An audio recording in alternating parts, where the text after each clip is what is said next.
The Mannin Line with Andy Wint.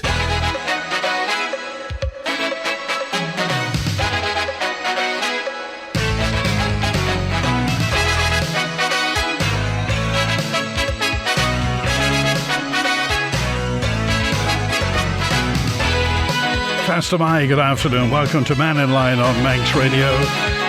Today it's all about Garff, the constituency of Garff. The general election, Daphne Caine topped the poll with 1,122 votes. Andrew Smith, 1,112 votes. So what's been happening in Garff? If you live in Garff, if you drive through Garff, and let's face it, a lot of people do drive through Garff every day, what are your thoughts on what affects the constituency? Lots of issues to talk about, and I've got lots of messages in. If you want to get in touch, call 66 13 68. Text 166 177, email studio@manxradio.com, or you can WhatsApp on 166 177 as well. So first of all, Faster Mike, good afternoon. Daphne Caine, Andrew Smith. Faster Mike, Andy. Yeah, good afternoon, everyone. Okay, so Andrew Smith, just tell me this. This is a message in from Jim. It's a question in. If there is a vote to permit Crogga to actually drill for gas off Mackald, how will you vote? I've always supported Crogga because I think that there are definitely reserves out there from what the people tell me, and I believe that it will be a transition for us to move to greener energy policies, so I would support the Crogga field, yes. Was that instinctive, or have you been persuaded one way or the other? No, I think you find that I've mentioned that support right from before I was elected, and during the election campaign and since, so I've had meetings with people on both sides of the fence, and I just think it's a common sense thing to do. I think that we're looking at this energy security, and I think that obviously the ideas that we've got regarding wind and other things are a little way off as yet, and I just think that will be a transition fuel towards greener policies, which I also try to support as long as they're pragmatic and cost effective for the public. Okay, Daphne Caine? Well, we've already had the vote on this. Jodie Farragher brought a motion to stop all extraction of fossil fuels from our waters, hydrocarbons, and that vote, that did not win majority support, although I did support that, and the vote to permit the existing licence to progress and continue was supported by a majority vote. But I have also said several times in Tynwald, I don't think there's a government in the world that would walk away from the prospect of the income from hydrocarbon extraction, but I still feel it's very unlikely, and we await what the DOI and Chief Minister, this government, will determine is permitted for the licence, whether the company is permitted to go forward to drill for gas, or whether they're going to give up that licence. Okay, this is quite a long one from Helen, who just said, I'd like to ask Garff MHKs what they think about the policy of having a head teacher for multiple primary schools. I have 3 children educated or being educated at Laxey. In their time, we've seen the appointment of a head from Doon who became executive head teacher. Now he's got responsibility for Williston, so he's in charge of 3 schools. Laxey has what they call a head of school who has a different role to the old head teacher appointment. The 3 schools for which our executive head has responsibility have different ethos, different expectations, and we rarely see the executive head from one term to another. It's a split up, so I'll just find from different term to another. Yes, Mackall, Laxey and Williston are very different areas, different demographics. I've witnessed dumbing down of my children's learning and more emphasis on collaborative, politically correct projects, says Helen, and initiatives. Do the Garff MHKs agree with this collaborative approach, or do they think executive head teachers are a way of DESC saving money? And what about opportunities for teacher career progression? Andrew Smith. Yeah, obviously. I mean, I've got experience from my daughter when she was at Laxey School, and I felt that as a village school, that had its own identity. It was unique. The teaching practices that I found under the headmasters and mistresses of the day were very good. I was a school governor, the first community governor on Laxey School at the time, and we tried to have that local integrated approach to education. So I am a little disappointed, I would suggest, with the DSC as to why they appear to go down this route, and how one person can, in fairness, I know that you explain that they do have what they call heads of the various schools, but to have one person to oversee, as the questioner says, that 3 schools as well as could be expected, I think that you would lose some of your identity. So I believe I would rather go back, and some people say, well, it's all right to say go back to the old days, but I would rather see Laxey School, Doon School and Williston as they had been previously, from my personal experience having children within Laxey School. Is it just about money? I don't know for sure. I don't believe that we've had, from my experience in Treasury during my time, we've not had any questions regarding funding vis-a-vis this particular route of headmasters and multiple schools. So I can't answer on behalf of DSE. That could be a case, but I would suggest that the pupil is the most important part of all this, and we need to ensure that our schools, especially when you think of Garff and its rural location and the types of families that live and come into those schools, then we should try to accommodate, and I believe, in a more holistic way for a village life. Okay, Daphne, Caine? I met with Max Kelly, the executive head teacher of the Federated Schools, just a week ago, and he tells me that it's working well. I felt that Williston seemed counterintuitive, and I would feel that the first step, where Doon and Laxey are only being 4 miles apart or whatever it is, that seemed to work quite well. The results that the school gets, the ethos of the school, that isn't what I'm getting contacted from constituents about. The things that are important generally surround access for special needs support, healthcare as well, mental health care particularly, road safety. They're the issues that are coming forward to me, not the matter generally of a head teacher, executive head across 3 schools. But I would think that is the maximum, and I would agree that the head is then less present, obviously, in each of those schools, because you can't stretch yourself between the schools, especially when there's a greater distance. But that isn't something that's been raised with me as an issue. I think it worked well when it was Laxey and Doon. We'll see how it progresses with Williston, but it's not something that I enjoy seeing in terms of the direction of travel for the Department of Education.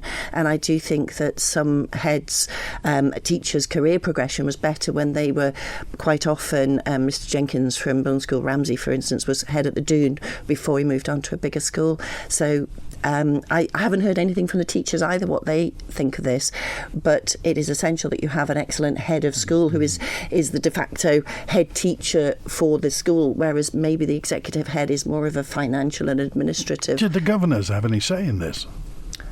Governors of the schools? I don't know, in fairness. Obviously it's a long time since the governing bodies were formed, and I haven't been on there recently. We have a little interaction with governing bodies from Laxey School, but I'm not sure how much influence they actually have over this, the heads, etc. I'm not aware if the governors take part in the interviewing now for each school either. Okay, Roger's live. Hi Roger, you're live with Daphne, Caine and Andrew Smith. Hello, everybody. I just want to ask, particularly Andrew, because he is on the Capital Equipment Committee for Treasury, the rationale for the MU's solution to stop spewing sewage into Laxey Bay at Garwick and at the harbour. The solution that the MU have come up with is to actually, for the sewage to fall down into Laxey near the harbour in a holding tank, and then pump it uphill to a location where it will be treated, and the solid from that treatment will then be loaded into wagons and taken to Mary Veg for further treatment. Meanwhile, the effluent from the treatment plant above Laxey will be pumped down into Laxey Bay again. So we've still got effluent going into Laxey Bay. And I just cannot see the financial rationale for that proposal when it could be easily done by just pumping the sewage from the area to Onchan and into the Iris scheme. And that could be then treated at Maryveg. Yeah, thanks, Roger. Obviously, as you know, we've had long and detailed conversations about this over many, many years. And the MU, and you may disagree, that the MU have decided that they cannot pump away to Maryveg. Now, obviously, there'll be others that have the opposite argument, but all I can say is that they have convinced everyone. And as you'll know, at the moment, they've actually also, and I think the group that you're involved with may have also requested that the Auditor General becomes involved to check all the figures and calculations between the MU's policies and costs and also other people's options, and they continue to argue the fact that they A, cannot pump to Maryveg, B, that the system cannot handle the connection in Onchan is both not suitable and also it would be detrimental to the future development of Onchan.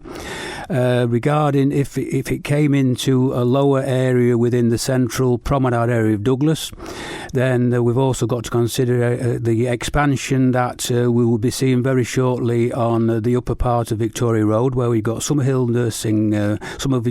View Nursing Home and also the King Gaming Apartments, which all their effluent will then flow down onto the promenade.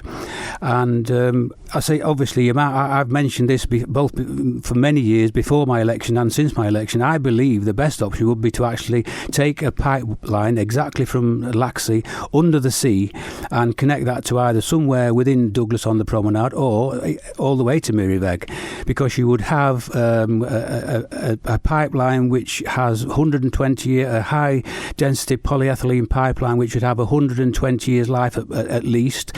You'll be able to easily take everything, as you say, that flows naturally to the bottom of the hill in Laxey, pick up the Garwick outfall as it passes, also pick up Growdle, which has issues of its own, and take the whole lot to Maryveg. But I've been argued that that cost is way beyond anyone's capabilities, so we have to now live with what MU at the moment are suggesting, together with what the Auditor General may come up, and he may have some kind of view on the scheme. But at the moment, that the current plan is because of, and in fairness, I have to say this, that Manx Utilities did not do themselves any favours regarding the planning applications and the way they went about the site at the Caine at the bottom of Laxey, that obviously the people were totally against that, so they are now trying to appease those people, and as a consequence of that, looking for alternative sites. I understand from MU that they probably had at least 50 site inspections around the area of Garff suitable for the pumping of sewage treatment and then the return of the flow naturally downhill back to treated effluent out into the bay. But again, we are subject to still those open negotiations with landowners looking for pumping sites, and that is their current plan and their current idea for the area. Okay, final word, Roger. Well, it's interesting that Andrew says that it's not possible to pump away direct from the Laxey Bay to Maryveg via Onchan, because that was the original Irish scheme. And I cannot see why what was possible in the early 90s and into 2000 is not possible now. And secondly, he says that the MUA have convinced most people that what they say is correct. Have they convinced Andrew? And is the Auditor General going to look at this problem from a costing point of view? We don't know. We approached our group Best for Laxey Bay approached the Auditor General 2 or 3 months ago, and we've heard nothing. So perhaps, Andrew, you could fill me in on that. Okay. Before I just go to Andrew, I've just got to read a complimentary, or something that fits in with this. It's an email in from Eric who just said, could you ask the Garff MHKs if the MUA and the new chair, Tim Crogga, should say why they're reluctant to connect onto the RS line at Onken? Perhaps they could say that the network in Douglas needs sorting out. South Douglas is pumped via Middle River Pipeline, which is in, as per the original design, leaving the prom pumps for North Douglas and Onken. A bit of honesty, says Eric, will go a long way to restoring public confidence. Then members could have a sensible debate and help the MUA get the work done sensibly and properly as originally designed. Ignoring the pipeline pump away option at every avenue isn't helping the MUA gain trust with people who have some understanding of the situation. We need help and provide MUA with public support for this work, says Eric. Daphne Caine? I think one of the issues was that a key pumping station located in the Quarterbridge area was never installed. So the capability of the Onken and Douglas system is going to be overloaded because the top part of Onken and North Douglas can't go over down to the Quarterbridge pumping station and out. But I would say the part of this that gives me concern is the latest update from Manx Utilities on their website, which I think was posted on the 8th of September, where there's frequently asked questions as well as the fortnightly update, so we're probably due another one anytime. They say that they're negotiating with various people in the area between Laxey and Baldrine and Axenfell for the pipeline routing for the pumping up of the effluent to the IRBC system there. But there are a number of frequently asked questions where they seem to be keeping open the option of returning to put an IRBC treatment works at the Caine site and Garwick if those don't come to fruition. So I'm quite concerned at the minute. I think I'd absolutely support Roger and the Best for Laxey Bay that pump away through Onken to whichever route is the optimum, and I would suggest picking up from Groudle would improve matters considerably in Groudle Glen.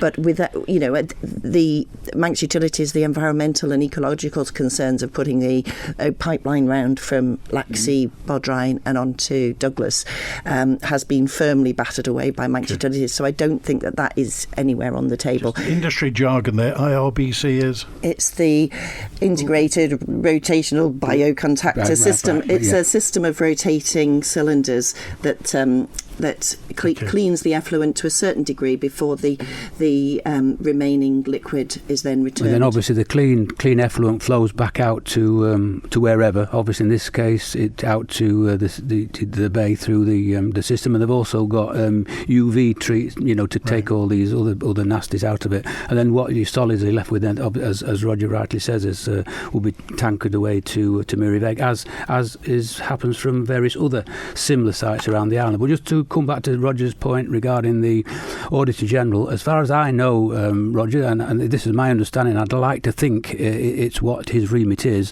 that he is totally independent and he will be looking at the figures in detail, both from the Best for Laxey group and also from the MU. So if we can get some clarity from him, then it may bring a little more understanding for both Daphne and myself, as obviously deep in this issue, and various other members, as your other commenter quite rightly said, so that we can actually make an informed decision and get the right outcome. But what I think I don't think there's anybody on the island, and recognising that we've got the biosphere status, I don't think there's anybody on the island that would say that one day more of raw effluent flowing out into Laxey Bay is one day too much. And I have been involved in this since my time on the commissioners, when I first asked for primary screening in the mid-90s.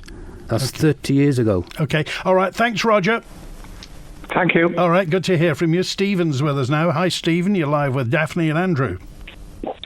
Good afternoon, Daphne and Andrew, and good afternoon, listeners. Good afternoon, Stephen. Could I ask, please, what will be your position on whether you will support the removal of work permit legislation, which is a major change to the whole island's attitude to employment legislation, if you do support it, what gives you the legitimacy to support this legislation? And if you don't, that's fine. You can also explain that. And how would you ensure that there's a quick response to any downturn in the labour market if that indeed happened and there was a problem for Manx/Indigenous Manx people? So those are my questions, please. Daphne Caine? Yes, I do support suspending the legislation. From my 5 years previously with the Department for Enterprise, there was a lot of frustration over the imposition and the extra barrier that our work permit legislation put in place for the number of people wanting to come to the island. It's sometimes a deterrent because it's an extra form to fill in, however smooth that process was made. The department is turning around 90+% of work permit applications in 24 to 48 hours, and it's a myth, it's a misapprehension that there is some form of police check or vetting of the people receiving those work permits. There is not. And when people have the requisite visas, which is also a barrier to a number of people coming here, they have the right to work in the UK, then they can come to the Isle of Man. So I absolutely support keeping it on our statute so that it can be reintroduced should it be required. But right now, the economic climate, the pressure at our borders. I think the Chief Minister said that there were 900 people, new jobs on the Isle of Man this year so far, and several hundred are awaiting paperwork to be able to come here. So there is no useful purpose in having work permit legislation creating an extra barrier from getting the people that we do want to come here for the island's economic benefit. Okay, Andrew Smith? Yeah, I'm fully supportive of Daphne's comments there, and I would add that I can't see that it would be an issue for any Indigenous people, because I believe that it'll still be on the statute book, and if we need to review the situation as and when hopefully things get better regarding the workforce, then I think that'll be there. But just to give you a few issues here. The persons employed between quarter 2 22 to quarter 2 23, we've seen an increase of over 500. Work permit applications have been 1,282 this year to date. Private sector jobs have seen a 1% increase in the year between June 22 and June 23.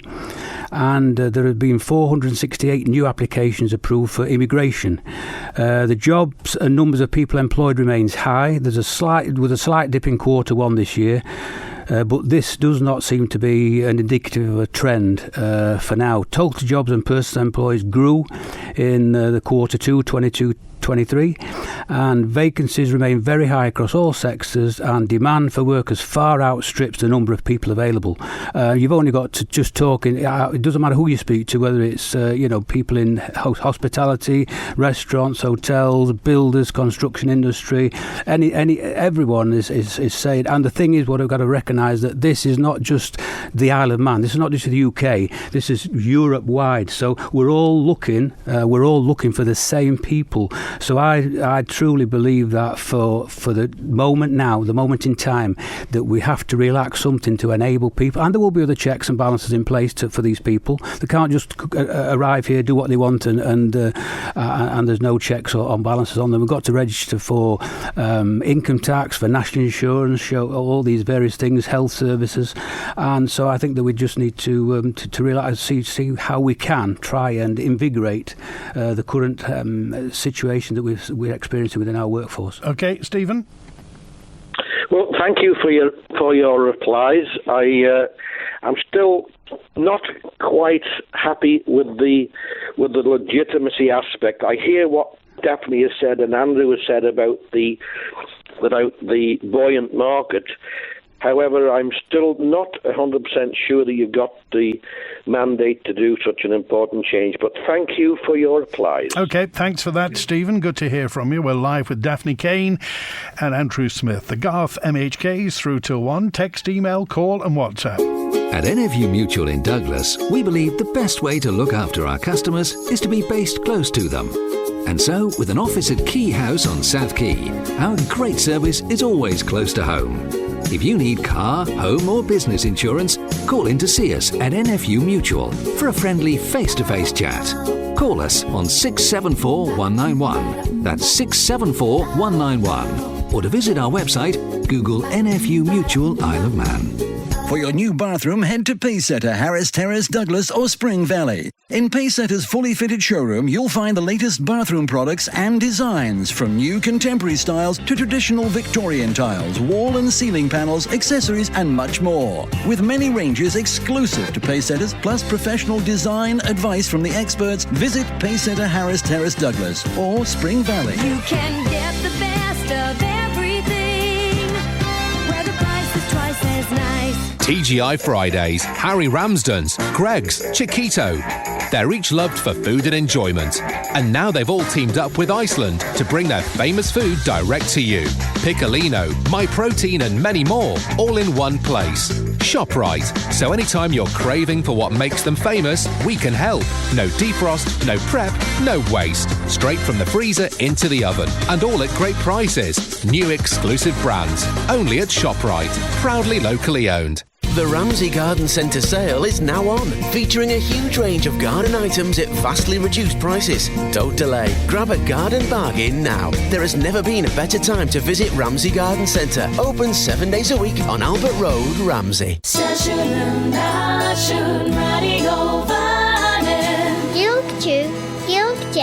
Gilg Nera. A Gilg, the Manx Gaelic, Ginian Amera, the mother tongue of Elian Vannin, the Isle of Man. You can catch up with more of Manx Radio's Manx language programmes in the weekly podcast Abershen Rish. Say that again. Shene, that's the one.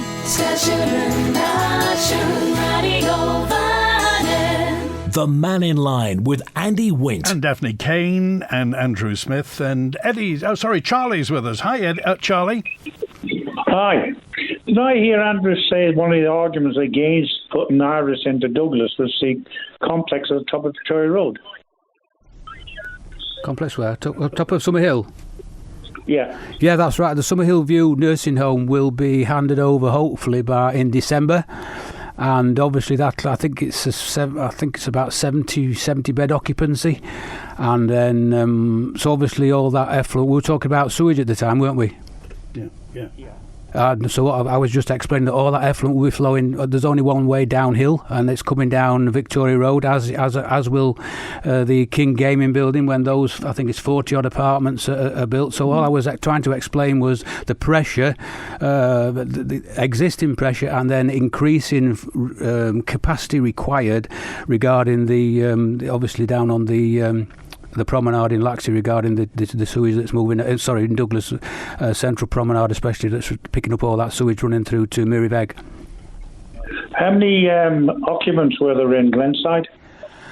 How many occupants in Glenside? That's a good question. I can't remember. I remember Glenside. When it was in full, there must have been 60 or 70 people there, so it's not going to make much difference, really, is it? Well, all I'm saying, but I think we've had, obviously, I think the pipe was different I don't know whether the pipe was different. I think, if I remember rightly, and you correct me if I'm wrong, but I think that the Glenside was scaling down and due to close before all the pipe work had been put into. Now, you may say that they were short-sighted because they didn't think of any further capacity, but I think since the promenade works regarding the sewage, I think you find there was a scaling down and a reduction within the Glenside at that stage. So, but obviously, what you will also recognise is in building techniques nowadays, vis-a-vis Glenside, you've got more. There's more water capacity, more showering, more en-suites, etc., etc. So you are looking at increased capacities regarding wastewater and effluent. Well, wastewater. If there was 60 or 70 residents in Glenside,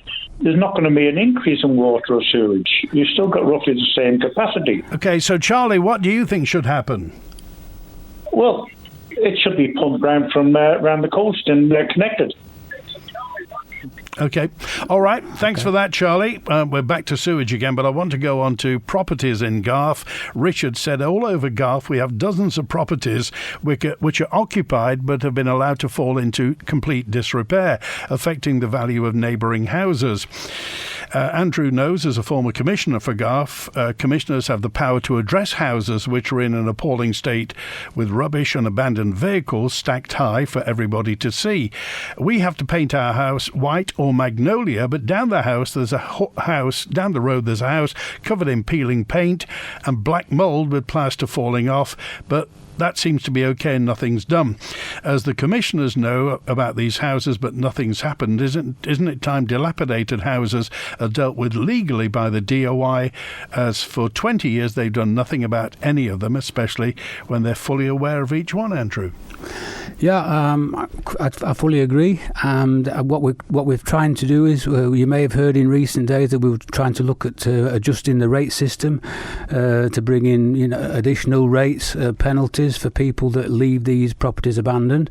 I can again speak from experience in my days on the commissioners, and there has been a property on the new road in Laxey which has never ever been occupied since I've been here.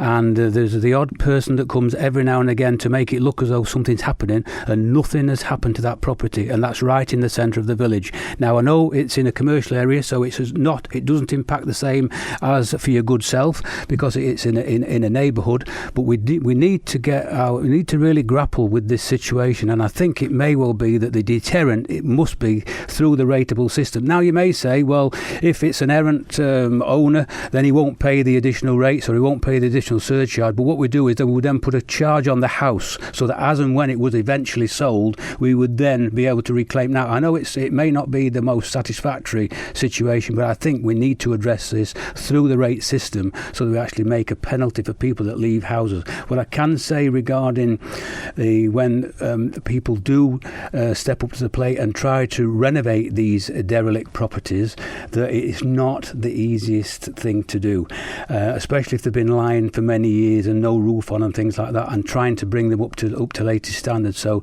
we've got to look at there's a balance between looking how we can try to bring these, and we need these properties, because if all these properties are lying like this on the Isle of Man, we would not have such a critical housing situation as we have currently.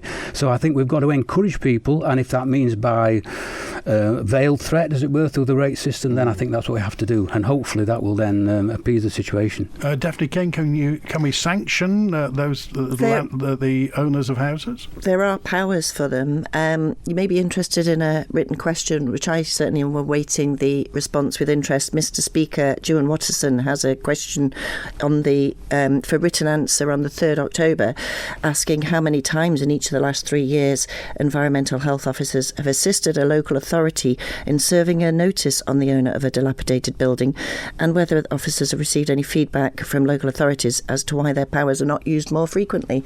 So I'm certainly awaiting that answer. And I note there's Rob Callister was requesting an update from the Housing and Communities Board on the work of the board to address the matter of dilapidated properties, but there's no answer there for that one yet either.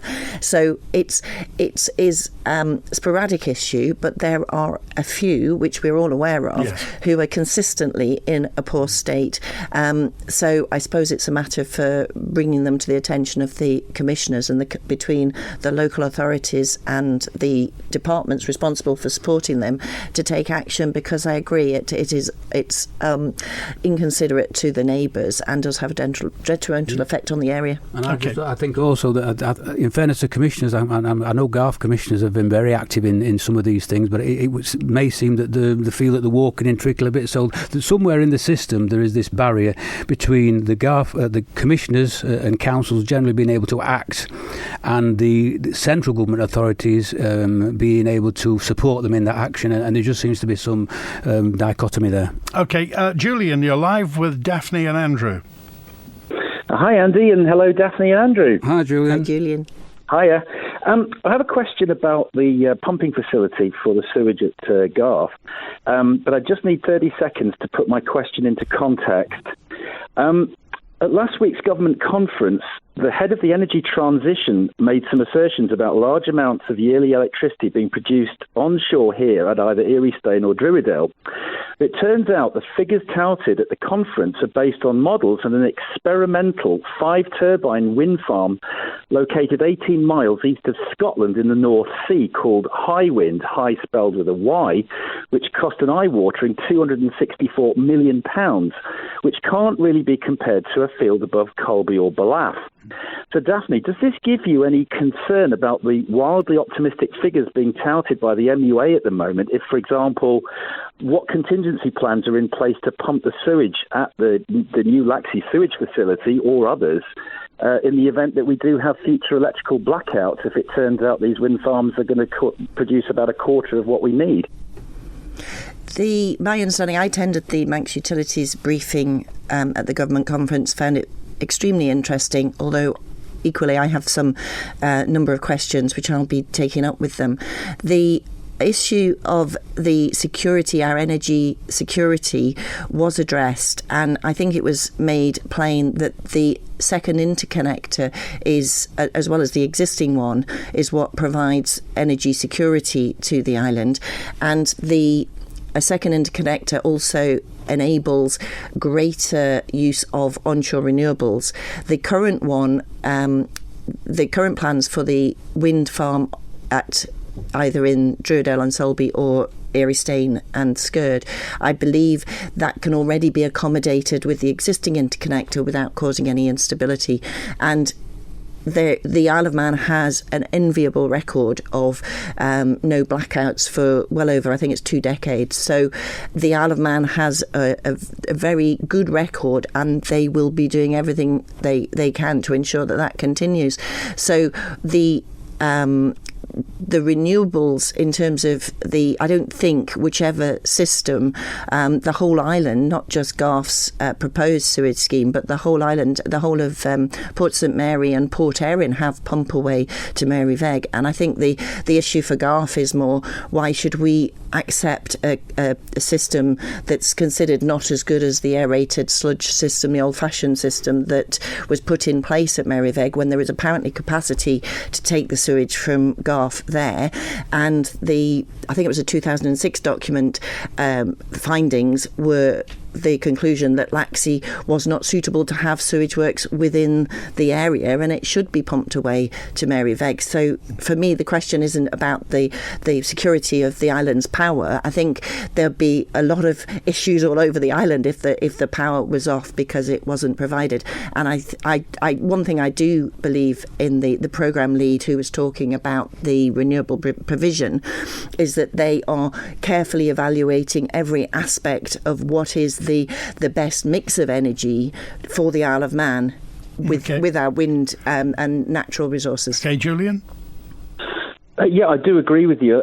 She did say that 20 years our gas turbine has produced the most reliable electrical generation in Europe, which is saying something quite good about fossil fuels, inadvertently, I suppose. And as you say, there would be other problems, like all the water pumps would go off in the event of, if we had a problem in the future, heating, communication, especially if we're going to fibre.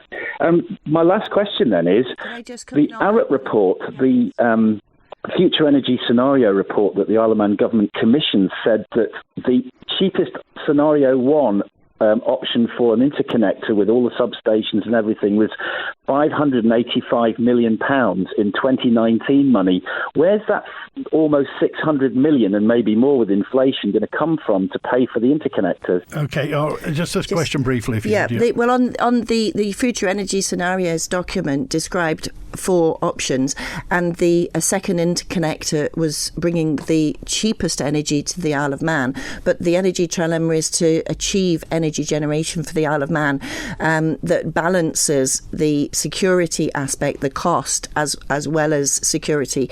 The point about the gas-fired power station is that actually it was switched off for 6 months 2 years ago for maintenance, repairs, recommissioning, and we survived perfectly well through the interconnector and nobody noticed. So we've got a dip in our emissions as a result of that as well. So there are the Energy Scenarios document highlighted various mixes that we might consider, but some of them are massively more costly than others. But even recommissioning a power station to run on whichever fuel, if that was part of the mix to provide baseload, there would be a significant tens of millions, hundreds of millions cost to vote to recommission the power station. OK, all right, let's move on. Thank you for that, Julian. We're back with Daphne, Caine and Andrew Smith in a moment. Sitting on a beautiful sunlit terrace with views over the sea, savouring exquisite Mediterranean food. It's the holiday experience we all dream of, and you don't even need to leave the island to enjoy it. Leonardo's in Castletown brings you authentic flavours, now including handmade pizza in a welcoming Mediterranean atmosphere. Open Tuesday to Sunday, noon till 3 and 6 till late.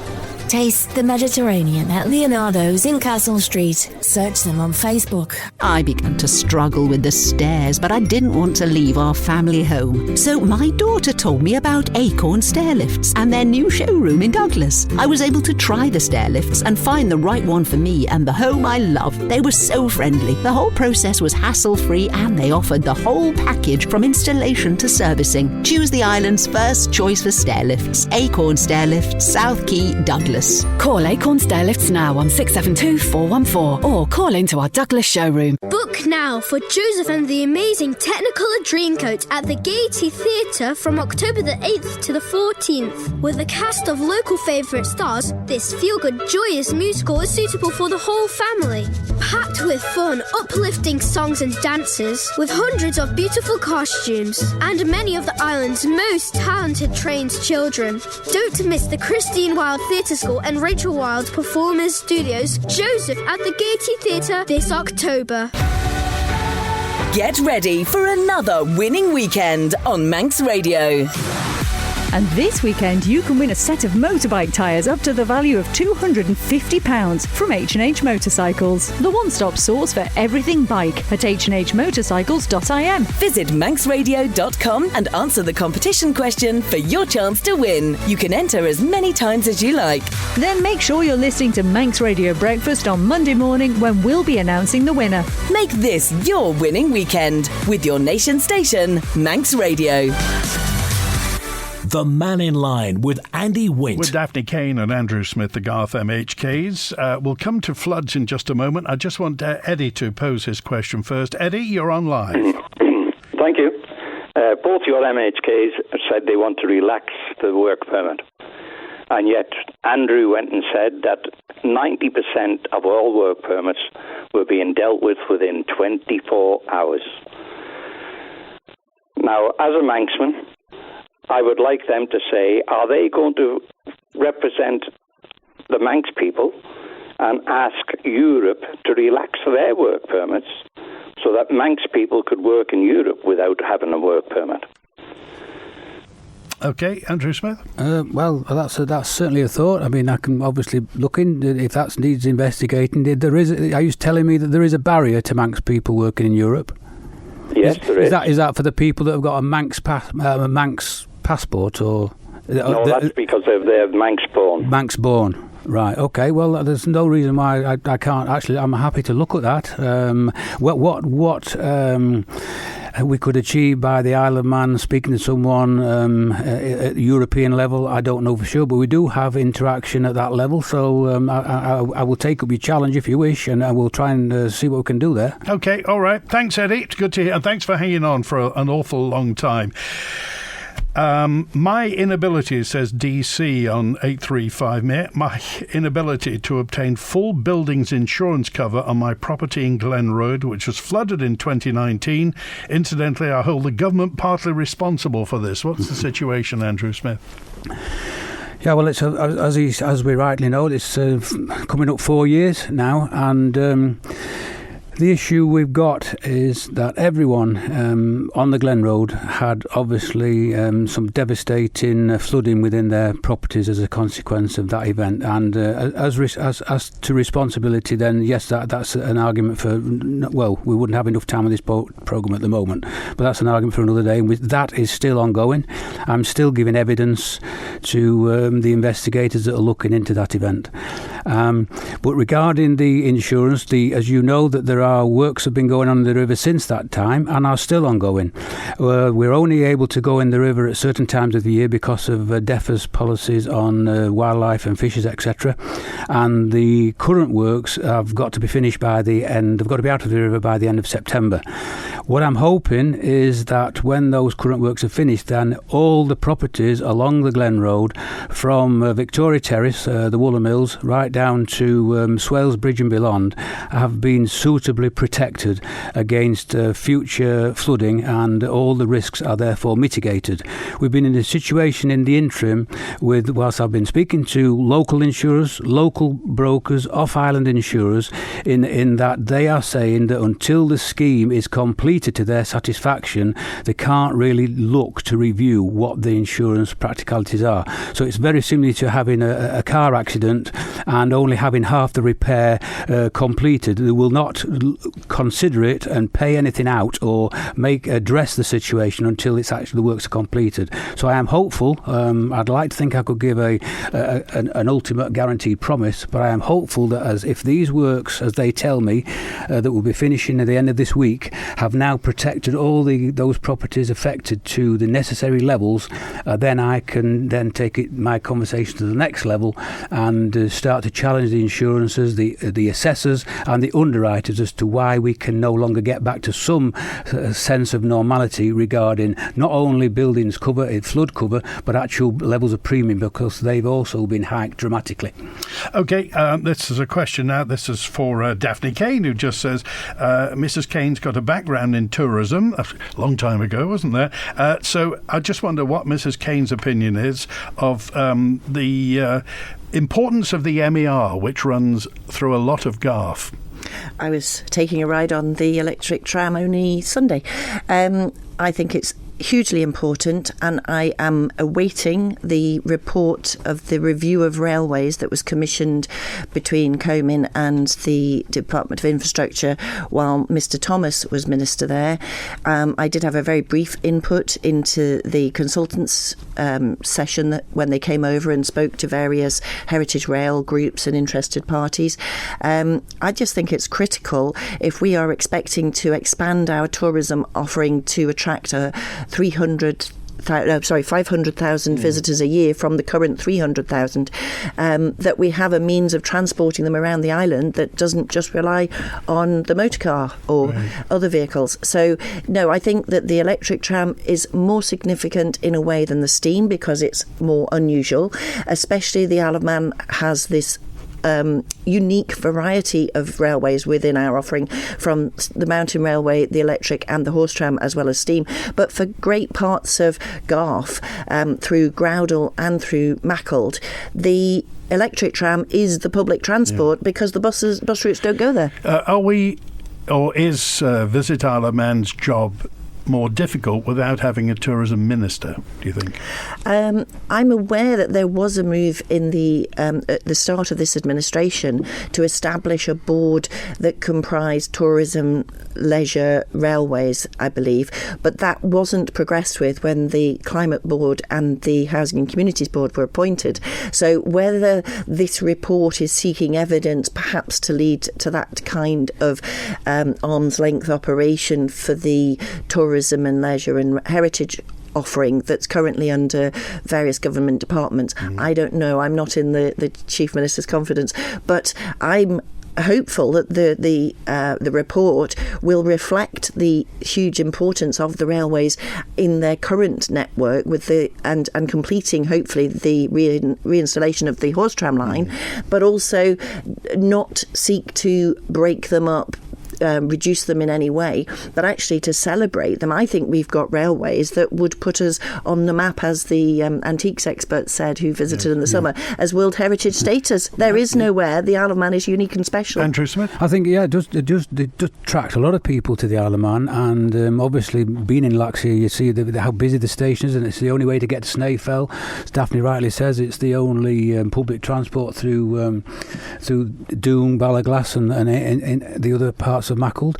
But in fairness, I think we've got to demonstrate, if we want to keep these things, we have to demonstrate that we're using them. And I'm still not convinced that it's used to its full capacity. I hear that the passengers are maybe 20% up this year. Yeah. They've certainly seemed thronging with people, and the Heritage Rail celebratory anniversary events this year have been really well attended and well received. But I think there are obviously the special events possibly, but then you will see times when you run in a tram and some probably you'd say the similar things to buses and there's only 2 or 3 people on it. Yeah. So I think if we really want to keep it as well, we have all got to stand up and be counted and actually utilise it. Okay, a question for Andrew Smith. It is I don't know how much industry knowledge you've got to this, but about, is it called this hydrogenated or this new type of diesel that's coming out, this kind of green diesel? Green diesel, I mean, obviously we brought in biodiesel a number of years ago now. Is it true you used to recycle chip fat? Yes, recycle cooking oil, yes. All the dirty and everything that you get in it, as you can imagine, when it comes out of the filthy fryers that obviously these things, I think it's a bit too disgusting to talk about at lunchtime for your listeners. But yes, we did. It was the dirty end of the game. But it was truly. When did you do that? That was back 2006. And sadly, we had